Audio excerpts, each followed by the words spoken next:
Save Humanity Advocacy Centre has reacted to the recent killing of United Nations aid workers by members of the Boko Haram sect in Borno State. The ISWAP faction of Boko Haram on Friday shared a gory video recording that detailed the execution of 4 out of the 5 abductees that remain in their captivity. The first-lane aid workers who were abducted on July 18 were staff of the Action Against Hunger. Reacting to the sad development, Save Humanity Advocacy Centre said it is high time for the world to sanction France, other terrorist promoters to crime against humanity. This is indeed a sad one for us as a people. The killing of the aid worker is condemnable, totally uncalled for, and deserving of the stiffest retribution possible from the Nigerian state and all nations on earth that truly call themselves friends of the Nigerian government.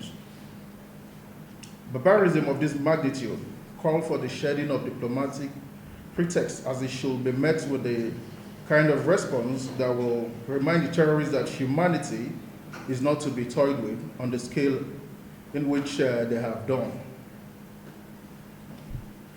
We condemn this act of cowardice as a dastardly evil against humanity that should not have happened if the international interest propping up Boko Haram had taken the sensible step of discontinuing criminal support of the bloodthirsty monsters that they have created to torment innocent citizens within our national space.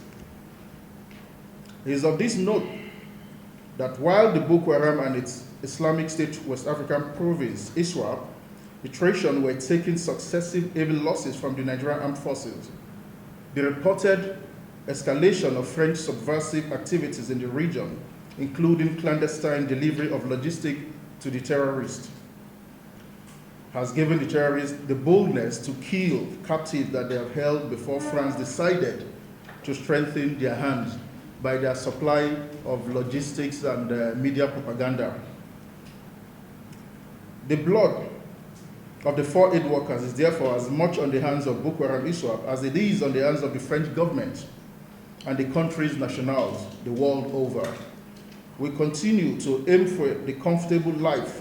We'll continue to aim for the comfortable life at the expense of human loss in the Lake Chad Basin and its environment. The world must rise up in unison against these terrorists and hold their French paymasters to account for their atrocities. While we implore responsible institutions around the world to key into this call, time is also running out for the world to speak with one voice against those promoting terror in Nigeria and other parts of Africa. If a bold statement is not made by the world at this time, then the whole of humanity will be put at risk because the twisted minds of these killers and their global sponsors have been perverted to a point where reason failed them. They must therefore be told in the clearest terms possible, yet that enough is enough. The killing of the aid workers should be treated as a red line that has been crossed, for which there must be repercussions.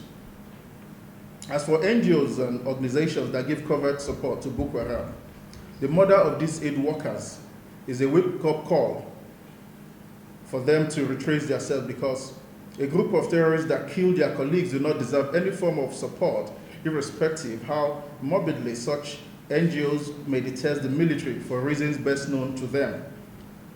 In the meantime, we urge the Nigerian military to scale up efforts to trace and free the 5th aid worker, Grace Taku, a female whom the terrorists have reportedly consigned to a life of slavery.